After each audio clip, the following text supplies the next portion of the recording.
préstamos del Fondo Monetario Internacional no son para ayudar a los países ni se construyen obras públicas con esa plata. El fondo le presta a los países para permitir que las empresas transnacionales puedan dolarizar sus ganancias y llevárselas del país donde se encuentran. Para eso se usó el préstamo que el fondo le entregó al gobierno de Mauricio Macri. Javier Milei llegó al gobierno y la deuda externa se ubica hoy en 473.000 millones de dólares. En los años 90 la deuda sirvió para que empresarios privados, nacionales y extranjeros, se quedaran con las empresas estatales a precio de gallina flaca. ¿Cuál es el plan ahora cuando mucho de lo que había para privatizar ya fue privatizado? ¿Para qué servirá la deuda externa en los próximos años? Básicamente, y entre otras cosas, para quedarse con los recursos naturales y para imponer condiciones de explotación de esos recursos sin que queden beneficios para el país, para Argentina. El régimen jurídico para este nuevo capítulo del plan de saqueo fue establecido por el gobierno de Milei el año pasado. Nos referimos al denominado RIGE o régimen de incentivos para grandes inversiones. En ese marco legal, las empresas que se adhieren pagan bajísimos impuestos, más bajos que si nosotros hoy abriéramos un almacén o un kiosco. ¿Qué se van a llevar? Los principales recursos naturales de la Argentina son el petróleo y el gas en yacimientos no convencionales y oro, cobre y litio en la cordillera de los Andes. Y anotemos que no falta mucho para que empecemos a hablar más asiduamente de las tierras raras, esas mismas que Donald Trump busca robarle a Ucrania y que son la el gran robo legal. Las oscuras intenciones del FMI. Lo que nadie te dice. Imagina que estás ahogado en deudas. Un hombre de traje impecable llega a tu puerta con un maletín lleno de dinero. Te dice, te presto lo que necesitas. Pero hay condiciones. Firmas sin leer. Y cuando quieres levantarte, descubres que el contrato te quitó tu casa, tu trabajo y el futuro de tus hijos. Eso, exactamente eso, es lo que el Fondo Monetario Internacional ha hecho con decenas de naciones durante décadas. Hoy vamos a abrir ese maletín. Vamos a leer ese contrato. Y vamos a nombrar, con nombres y apellidos, a los países que lo pagaron con sangre. Parte 1, ¿qué es el FMI y para quién trabaja realmente? El FMI nació en 1944, en los acuerdos de Bretton Woods, presentado al mundo como un organismo internacional para la cooperación monetaria, la estabilidad económica y el crecimiento global. Esa es la versión oficial. La versión real es más complicada. El FMI aprovecha su diferencial de poder para imponer condiciones que pueden expresar los intereses de los países centrales, del sector financiero internacional o de su propia burocracia. En otras palabras, ¿quiénes más votos tienen dentro del FMI? Estados Unidos, Alemania, Japón, Francia, son quienes dictan las reglas. Los países pobres, que son los que más lo necesitan, son también los que menos voz tienen. El principal éxito del FMI fue impulsar la financiarización en los países en desarrollo a través de sus recomendaciones y condicionalidades. No el desarrollo. No la reducción de la pobreza. La financiarización. Convertir economías productivas en mercados dependientes del capital externo.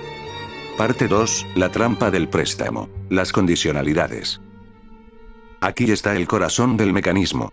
Cuando un país en crisis solicita ayuda, el FMI no entrega el dinero simplemente. Cuando un país solicita un préstamo al FMI, el gobierno acuerda ajustar sus políticas económicas. Estos ajustes son condiciones para recibir los préstamos. ¿Y cuáles son esas condiciones? Estos programas suelen incluir medidas como la reducción del gasto público, la liberalización del comercio y la privatización de empresas estatales. Traducido al lenguaje real, reducir el gasto público igual recortar salud, educación, pensiones. Liberalizar el comercio igual abrir las fronteras para que las empresas extranjeras destruyan la industria local. Privatizar empresas estatales igual vender lo que le pertenece al pueblo, agua, petróleo, electricidad, minerales, al mejor postor extranjero. Estas condicionalidades no solo socavan la soberanía de los países que reciben préstamos del FMI, sino que también promueven medidas de austeridad en detrimento de los servicios públicos. Y lo más brutal, un país que ya está en crisis se endeuda aún más, sufre las condicionalidades del FMI, que lo desarma y reduce sus ingresos a medio y largo plazo, y ve su deuda inflada por sobretasas y sanciones. Es decir, el enfermo entra al hospital, y el médico le cobra por agravarlo. Parte 3, el robo de recursos naturales. Aquí está lo que menos se dice en los medios convencionales. Una de las condicionalidades más recurrentes es la privatización de recursos estratégicos. Cuando en los países de América Latina sus economías entraban en crisis, el Banco Mundial y el FMI movilizaban sus recursos para dictar la política económica que debían implementar, como condición para tener acceso a los recursos financieros. Los recursos que se entregan no son edificios vacíos ni empresas quebradas. Son minas de litio, campos petrolíferos, fuentes de agua dulce, infraestructuras energéticas. Activos que generaciones de trabajadores construyeron con sus impuestos. Con el pretexto aparente de desentenderse de empresas onerosas u obsoletas, los países optaron por la privatización. Este modelo sintetiza lo actuado con pretextos inspirados en las sugerencias del Banco Mundial y del FMI como forma de reducir la deuda externa, con el fin de asegurarse la tranquilidad de que nuevas moratorias no obstaculicen el pago de la enorme deuda externa. La lógica es circular y perversa. Te prestamos dinero, te exigimos privatizar, los compradores son empresas de nuestros países, esas empresas se llevan las ganancias, y tú sigues endeudado. El recurso natural se fue. La deuda quedó. Parte 4, casos reales, consecuencias reales. Grecia, el laboratorio europeo. El caso griego es el más estudiado y también el más revelador, porque ocurrió en plena Europa moderna y ante los ojos del mundo. Tras la crisis financiera de 2010, Grecia recibió rescates de la llamada Troika, el FMI, el Banco Central Europeo y la Comisión Europea. El precio fue catastrófico. Los recortes de gasto público y el aumento de impuestos, exigidos como condición para los rescates financieros, contribuyeron a una profunda recesión, un desempleo masivo con tasas superiores al 25% y más del 50% entre los jóvenes, y un empobrecimiento generalizado de la población griega, afectando especialmente a niños, jubilados y pensionistas. Además, se observaron deterioro de los servicios de salud, aumento de problemas psicosociales e incremento de la emigración económica. Grecia debió crear además un fondo de privatización para vender activos nacionales valorados en 50.000 millones de euros. Puertos, aeropuertos, compañías de electricidad. Todo a manos extranjeras. La economía griega se contrajo más del 25% en 5 años. Una destrucción comparable a la de una guerra. Ecuador. Austeridad en tiempos de pandemia. Ecuador es un caso que debería haber escandalizado al mundo, pero fue silenciado. Las medidas de austeridad respaldadas por el FMI mataban de hambre al sector de la salud antes de la pandemia, con una caída del 64% en la inversión pública en el sector de la salud en los 2 últimos años. Apenas 5 días después del inicio de la cuarentena, la ministra de Salud dimitió, declarando que no podía enfrentar una emergencia sanitaria sin recursos. Mientras el COVID-19 colapsaba hospitales ecuatorianos, el FMI exigía seguir con la consolidación fiscal. Durante la pandemia fueron despedidos otros 11.820 trabajadores del sector público, y se realizó otro recorte del presupuesto de salud de $217 millones.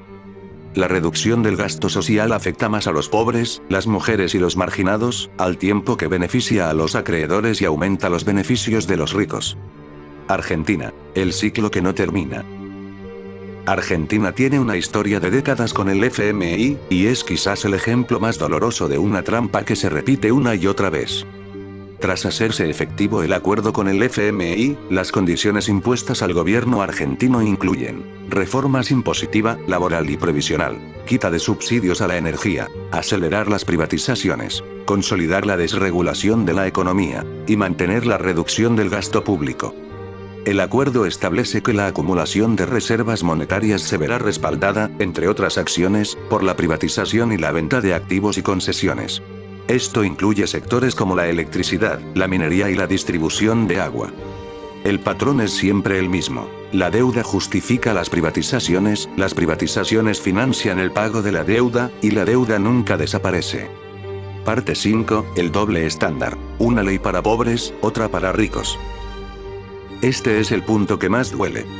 Los gobiernos de países industrializados organizan con frecuencia operaciones de rescate de instituciones y corporaciones en crisis financiera, pero en países en desarrollo, el FMI no permitió la intervención gubernamental para rescatar firmas nacionales. Los países industrializados que enfrentan condiciones recesivas adoptan típicamente medidas antirrecesivas del tipo keynesiano, pero en las naciones afectadas por la crisis se aplicaron las medidas opuestas. ¿Entiendes lo que esto significa? Cuando Estados Unidos entra en crisis, el gobierno interviene, gasta, rescata bancos y compañías. Cuando lo hace un país del sur global siguiendo el mismo manual, el FMI lo castiga y le exige recortar. Existe la percepción de que algunas condiciones fueron impuestas por los principales accionistas del fondo y reflejaron sus propios intereses, y no los de los países afectados, que debieron aceptarlas bajo presión. Parte 6. La consecuencia humana que las estadísticas ocultan. Los informes del FMI hablan de PIB, de déficit fiscal, de reservas monetarias. Pero hay otra contabilidad que nadie publica en esos documentos. Una y otra vez, la consolidación fiscal rígida y rápida condicionada por los programas del FMI ha significado recortes devastadores en las inversiones en salud y educación, pérdidas de pensiones y políticas de protección social ganadas con mucho esfuerzo, congelamiento de salarios públicos, despidos y exacerbación de la carga del trabajo del cuidado no remunerado. En todos los casos, son las personas más vulnerables de las sociedades las que cargan la peor parte de estas reformas, mientras que la élite, las grandes corporaciones y los acreedores disfrutan de los beneficios. Al analizar el impacto de los programas del FMI en 21 países durante 2 décadas, los investigadores demostraron que las condicionalidades de los programas del FMI se asocian a un empeoramiento de los resultados en materia de salud. Niños que no comen. Ancianos sin medicamentos. Hospitales sin insumos.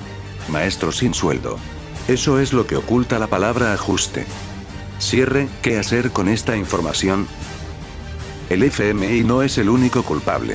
Los gobiernos que firman sin resistir, las élites locales que se benefician de las privatizaciones, los medios que silencian el debate, todos tienen su parte. Pero el conocimiento es el primer paso. Saber que cuando un político te dice llegamos a un acuerdo con el FMI, en realidad está diciéndote acordamos a quién le vamos a recortar el futuro. Saber que los recursos naturales de un país no son propiedad del gobierno de turno. Son patrimonio de su pueblo. Y ningún préstamo debería poder entregarlos. La deuda es real. Las consecuencias son reales. Pero también es real la historia de los países que dijeron no, que reestructuraron su deuda en sus propios términos, que protegieron sus recursos, que priorizaron a su gente. Esa historia también existe. Y merece otro video. Si este contenido te abrió los ojos, compártelo.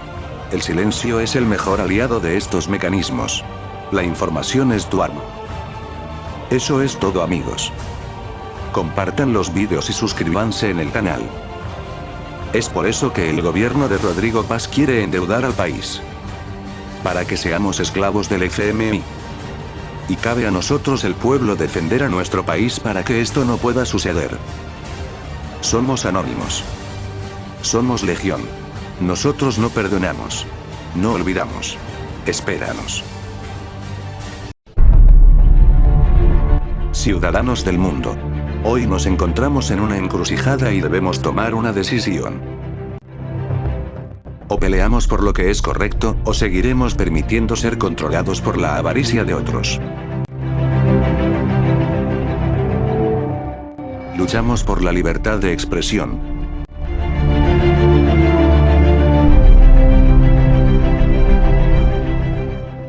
Luchamos por la verdad.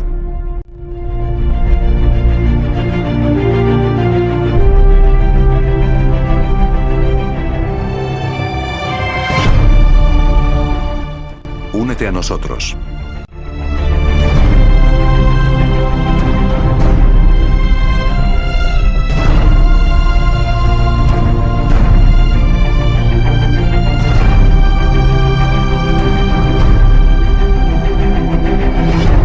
Somos Anonymous, somos Legión. No perdonamos, no olvidamos. Espérenos.